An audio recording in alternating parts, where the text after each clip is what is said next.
Thank you, Teresa. So I'm Jeff Burnich. I'm an internist by training. I work at a large integrated delivery system called Sutter Health. We're a large not-for-profit in Northern California. And I agree with Peter, it is time to act. And I'm going to try and demonstrate how we've acted to take care of a very frail, sick population, even using managed care is kind of our platform to jump off of. So you've probably seen these kind of slides before, the challenge and the urgency, the need to act currently based on the cost of care as it accelerates, particularly in those last few months of life. Not just Medicare beneficiaries, but commercially insured population as well. And the numbers speak for themselves.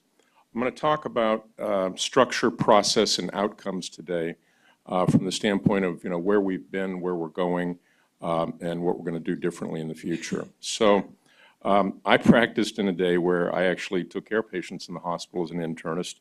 Average daily census for myself was about 20, and I admitted people through the emergency room. I worked in the office. It was a busy office. I'd see 40 patients a day. And occasionally I'd have to use my colleagues like you in home care services because I took care of a fair number of sick, frail patients. The problem was, as things progressed and I had a very busy day and I wanted to get a little bit of sleep, critical events would go off in the night and in the weekends. And the system wasn't designed necessarily to support the way people should be trained or cared for. And so the 9/11 buzzer would go off, and the usual would be go to the emergency room, because that was the most convenient form of care. Not the best, but the most convenient. And so you can see we're in a vicious cycle here, and it's still going on today, and we know this to a great deal.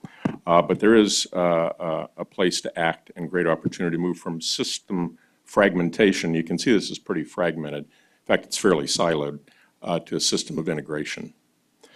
So we came up with a model in 2009. We actually designed it in 2.5 days in a retreat. We got the necessary critical subject matter experts, doctors, nurses, home care, hospice people, some data folks. We built a model that added some AIM care liaisons, advanced illness management folks in the hospital. You might refer to these in most instances as palliative care nurses. We had a model because of managed care, particularly in Sacramento, where we had a lot of managed care lives, both Medi-Cal, Medicare Advantage, and commercial. There were care managers in the practice, and there was telesupport, but we beefed it up. And then we created these transition teams in the home-based services so that we could better hand these patients off. And these patients are what I'd call poly patients. They're polypharmacy. They take 18 to 30 medications. They're poly doctors. They see 9 doctors on average with 54 poly trips to those doctors. They spend 17 days in the hospital and more poly days, 12 days in the ICU. This is on an average basis across this population. These patients are generally in the last 12 to 18 months of life. And then, of course, we added telesupport. And we tried this on 150 people. And so when the critical event buzzer would go off, we did not hit the 9/11. What we did is we coordinated that care. But you had to have a conversation with those patients up front, right? In the home, you had to say, what is it you want to accomplish? What are your goals?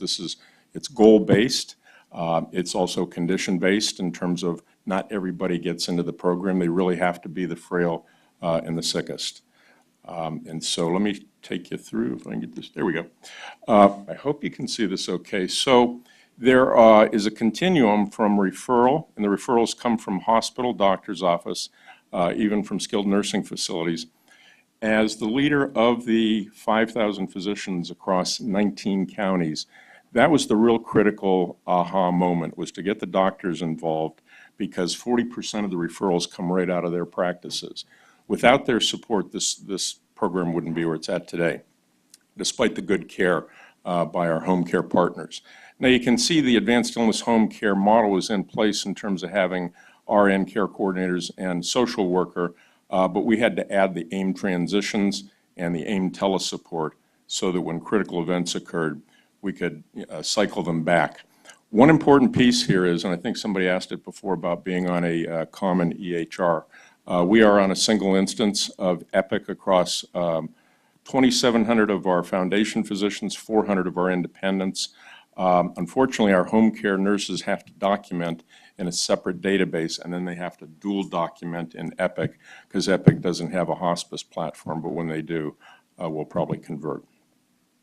So, basically we're trying to integrate care management with advanced illness management so that we really have a patient-centered, home, goal-based, condition-based approach to these folks. A couple things here. So these are the design characteristics. It's a target population. Like I said, not everybody. We do turn folks away. We're running an average daily census right now just under 2,100, and it's increasing by 5% per month. The limiting factor is getting trained people that we feel are competent to do this because the surge from the physicians has been incredible. We can't keep up with their demand. So that's why it's really important to get them involved. Down at the bottom there on the green, it says MD surprise, question 12 months. That's the screening test. It's kind of like the depression screening test. Do you think this patient's depressed? If you say yes, they probably are depressed. If you think this person's going to die in 12 months, they probably are, and that's a critical factor. So we kind of give the docs just a little bit, and that's one of the biggies. The principles, you can see there, their personal goals, I've talked about that. We make sure we communicate with the physicians. We don't inundate them with data. That just doesn't work. They just want to know that their patients are getting good care, and they buy in. You can see the pillars of care there in terms of having advanced care plans. I think most of these things are familiar to you. Reconciling the medications and really coming up with self-management types of programs that the family and the patient can rest upon. You can see those drivers in terms of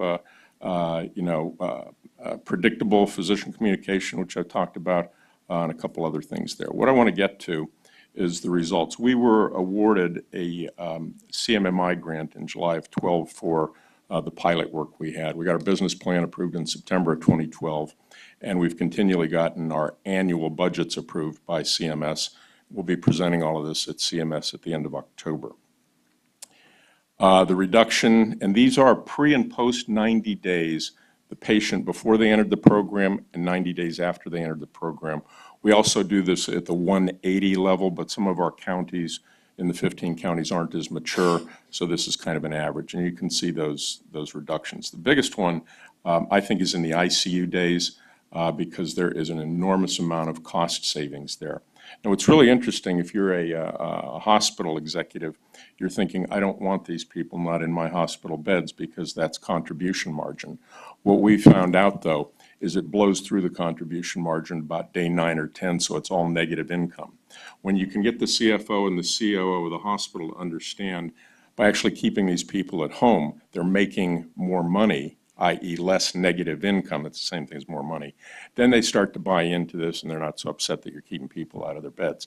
On the physician side, and we do the P&L for three things. We do the profit and loss on the hospitals, a profit and loss on the doctor's practices, because they might lose revenue, and profit loss on home care hospice. The docs actually make a little money because those patients, there's no 9921 whatever that will cover the cost of an hour consultation in the office. Medicare just doesn't cover that. So those, that's extra expense for the physician. They don't recoup it, and it takes up a lot of time. It backs them up in their office. So that was one of the reasons they bought into this program, is they saw the benefit to their patients, they saw the benefit to their practices.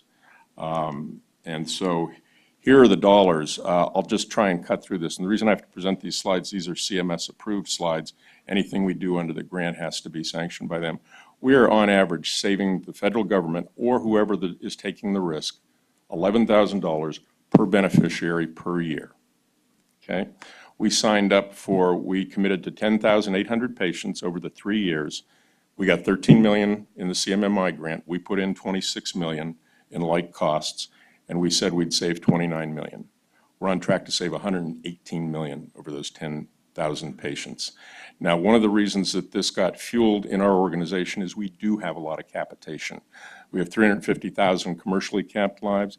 We have 50,000 Medicare Advantage capped lives and 100,000 self-insured, and we just added another 80,000 commercial ACO. So we're on the hook for managing these patients. And when you are, then you take the dollars that you get from this and reinvest in the program so that you can take care of these kind of populations.